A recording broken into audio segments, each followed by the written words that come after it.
അപ്പൊ കേൾക്കും കേൾക്കും കൊത്തിരി വരും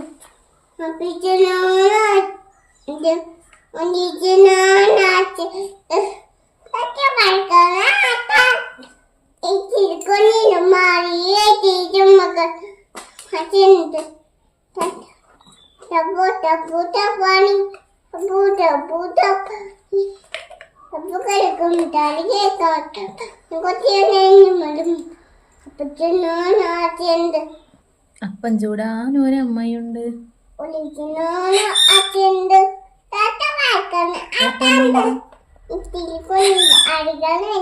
വാരിയെടുത്തിട്ടും തരാനൊരു പെങ്ങളുണ്ട്.